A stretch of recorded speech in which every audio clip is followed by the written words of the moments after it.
NXT side, we got to say congratulations to the new tag team NXT champions, which is Oni and Olark. Lorcan. Oli Lorcan and Birch, yeah.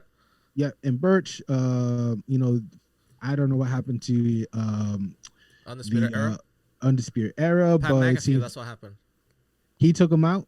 Yep. So throughout the day, basically, it was hilarious. So Undisputed Era did a promo. It was all them three except Adam Cole. He was at home because he's injured. But the funny thing was they had all three lined up and they had him in an iPad, which is hilarious.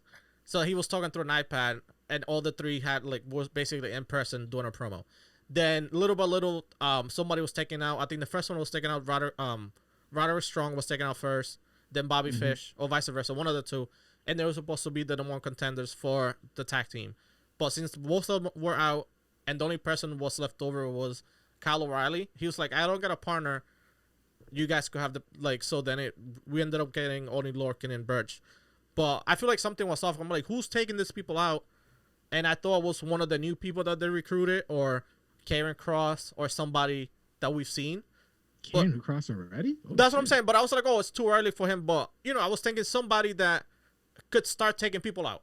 And I'm like, who could it be that, you know, I was looking at the roster, nothing. And I never figured out that was Pat McAfee. So at the end of the match, he pushed, I think he pushed either Breezango out of, he was going to do his leg drop and he pushed them out.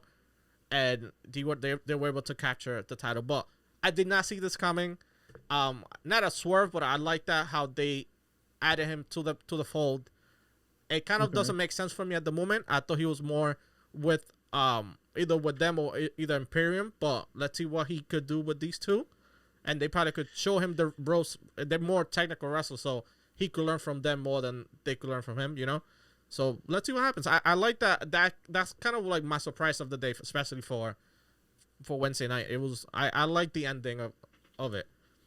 So Pat McAfee showing up, I mean, that's not a bad thing because he already has a storyline with NXT. There's it's a build up. Yeah.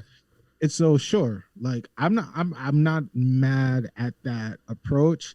Again, I was just surprised that Breezango finally winning their championship.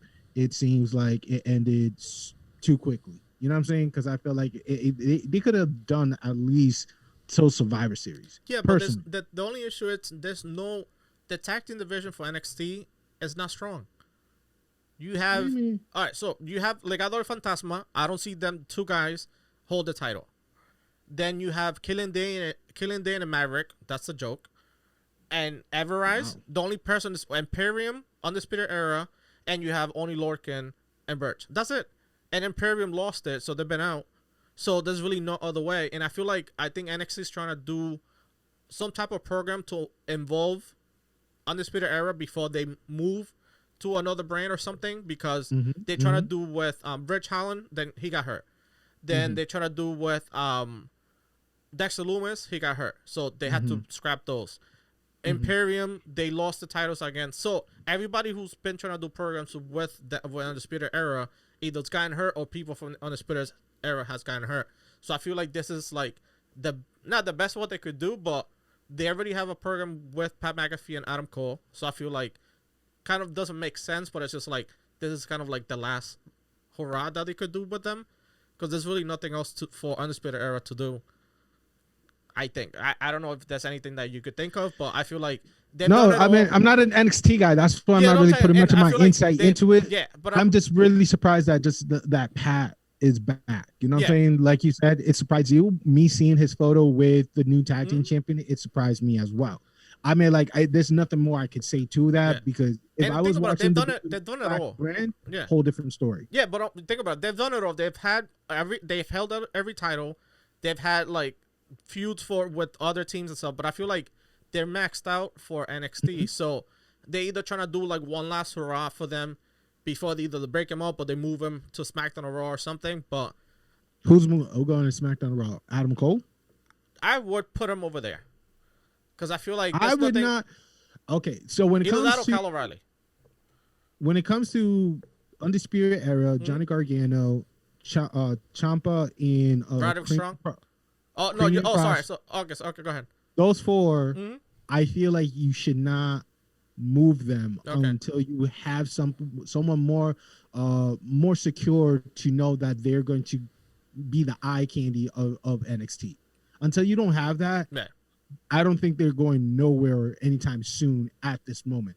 I would I don't disagree with you that Adam Cole and these other 4 groups of the other 3 people group of people that I mentioned would not be bad for Raw or SmackDown, but currently we could see that without them, NXT, Finn Balor himself cannot carry this team. Yeah, true. Hijo de Fantasma is not enough. Breezango, unfortunately, losing to this. It's just like, unless if they could build a crazy story with them and the new tag team champ, I don't see that. And then the women's division is just like, yeah. And also, if you think about it, the thing that saved the Undisputed Era, they're not that big.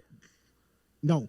So that I'm not saying that's something that Vince looks for, but they're not normally Vince's like size or type. So he's not in a rush for them to move over to Raw, SmackDown. Neither is Triple H. True. Triple H is Mr. like, don't Paul touch him. knows exactly what he likes, and he knows how to use them with the help of Road Dogg and Shawn Michaels. So that's a good thing about them, because you see what happened with McIntyre. Boom, moved over. Andrade got moved over.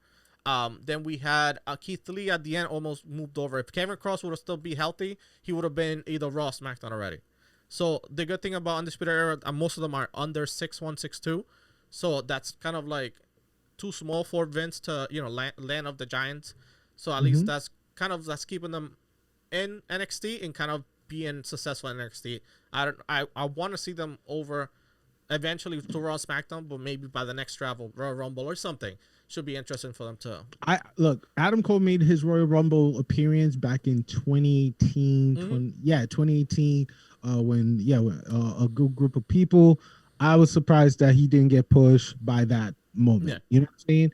But again, seeing that it's going to be a while until we could see who else could compete alongside with Finn Balor, for NXT. Or in Ember Moon's too, because so far, until they don't have like 10 solid people, I don't think that nobody's going nowhere. And Ember Moon's new move, I remember last week and the week before, I was like, if Ember Moon comes back to NXT, she needs another move. That the top of turnbuckle that she does, her move, great. But it's injury. She could get injured. Somebody gets injured. So now she got a new submission move, which she did on Kamea, and it was good. And it's a good technical, so at least she's evolving her new gimmick and her new look, which is pretty good, and I give props to her for that. I like that everybody's getting at least one extra move to the arsenal, which